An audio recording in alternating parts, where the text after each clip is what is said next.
Yeah, Commodity TV live from the Mines and Money 2022 here from London. And we have our first gold company here. And with us is Ed Karr, the founder of US Gold Corp. Ed, how are you doing? Hey, I'm really well, really well. Thanks for having me. Great to be back here in London. Great to see you in London. Yeah, the conference looks really exciting. Yeah, really busy. Yeah, it's great. You know, after COVID, to come back out and see you guys and everyone else, it's such a pleasure after a couple of years on Zoom. That's for sure. So your company is active, I would say, in the three best US states for mining companies. Yep. The flagship project is in Wyoming. Yep.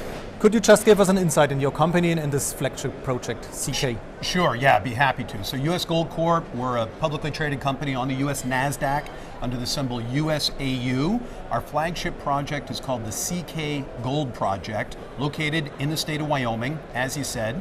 Wyoming's a very mining-friendly, natural resource-friendly state. Project's located just outside of Cheyenne, so about an hour and a half north of Denver Airport. Great infrastructure? Great infrastructure, very accessible, easy to get to. In fact, it's located just about 3 miles north of Interstate I-80. There's a rail line there. There's a big, massive industrial granite project owned by Martin Marietta Materials just to our south. And yeah, a really, really good location. One of the keys to it as well, with the CK Gold Project, the project is located on a state of Wyoming section.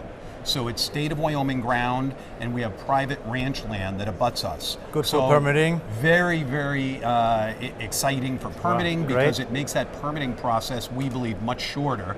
And we actually, with our team, our president and CEO is a gentleman named George B. George is a real mining industry veteran, has an over 40-year career in the mining industry, spent 16 of those in senior roles with Barrick. Like, George was the mine manager at Goldstrike, the mine in Nevada, almost made Barrick. So he's putting this forward now into operation, and George B and the team filed the mine permit application for the CK Gold Project in mid-September of this year. So we hope by this time next year, we could have an approved permit. Okay, what's the resource base? What are grades? What can you tell us about this? Yeah, the project's quite robust. It is a gold copper porphyry that comes right up to surface. The project overall is lower grade, but when George B joined the company just over 2 years ago, he started right away taking the company. We had a PEA at that time. George and the team moved it to a PFS and then did all of the feasibility study level engineering to populate that permit application. So we published our PFS December of last year. It's on our website. Some of the highlights of that. Today, we have 1.44 million gold equivalent ounce reserve. Important, yeah. It's a gold copper reserve. It's about 1 million ounces P1, P2 gold, and about 250 million pounds of P1, P2 copper. So the mine plan, it will be an open pit. We'll dig a big hole. We will extract the material. From there, we will crush, grind, and float. So through flotation, we will produce a gold copper concentrate. The production profile currently looks like about 110,000 gold equivalent ounces per year for a 10-year life of mine. However, we believe we still have real blue sky expansion.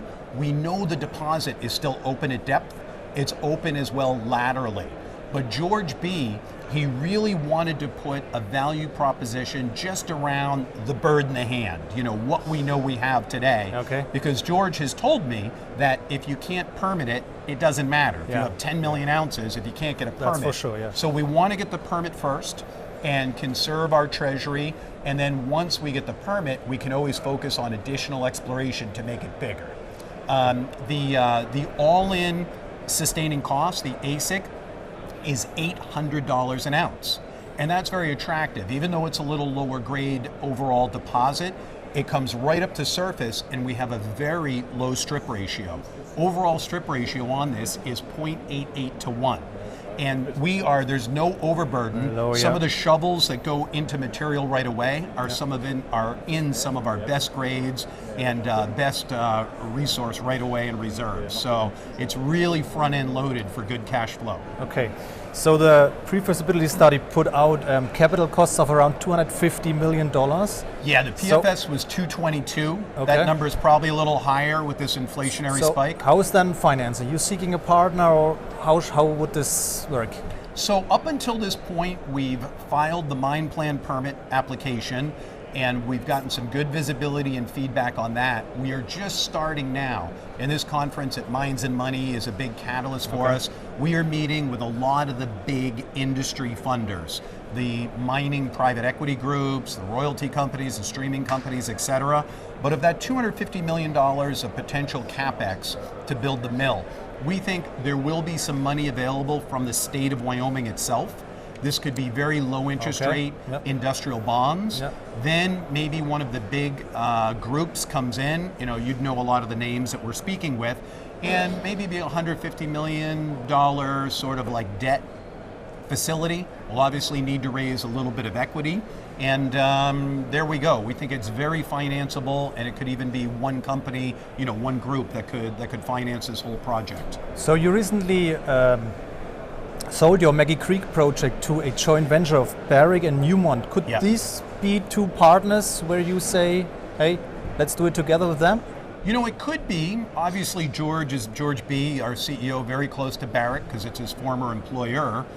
However, my own opinion is that CK Gold is probably too small for a major. You're looking at a 110,000 ounce a year production profile for 10 years. It's not a tier one super mine. But you have blue sky potential for drilling and all that stuff? Yeah, you do, but I just think probably this will make a huge difference for a mid-tier.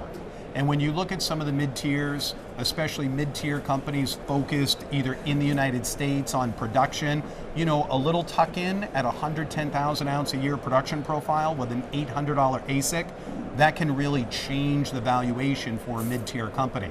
So we've had a lot of interest. We've had unsolicited incoming phone calls and emails.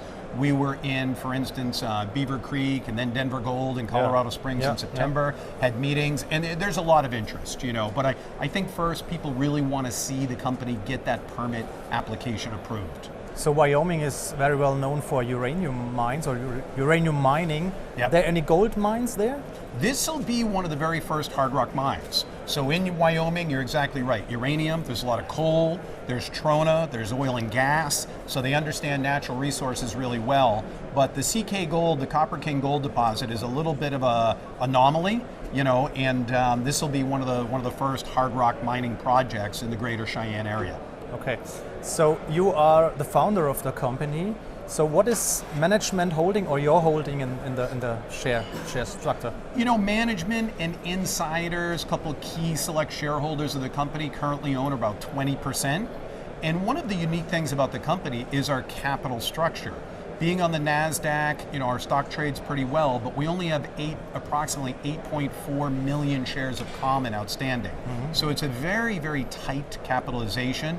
Company's well financed. There's probably over $7 million US in cash in the bank today. All of the feasibility level engineering studies have been already paid for. So they populated the mine plan permit. So the company's in good cash position, probably a 2-year plus runway, waiting for that permit application to ultimately be approved. Okay. So to summarize everything, what would you say are the most important catalysts for the next 12 to 15 months? Look, certainly watching the updates on the mine permit application as that moves forward. Again, hopefully, touch wood, by this time next year, we might have an approved application. That's big. Also watching additional updates. George B. and the team have recently been in negotiation with the Board of Public Utilities of Wyoming to sign a water agreement. So they've got that signed, so we've secured water. Water's not an issue, that's great. Nope, that's a big one. It really is. To build a mine, you need water. You need permits, you need water. And those are big. And then I don't want to shy over as well our exploration portfolio.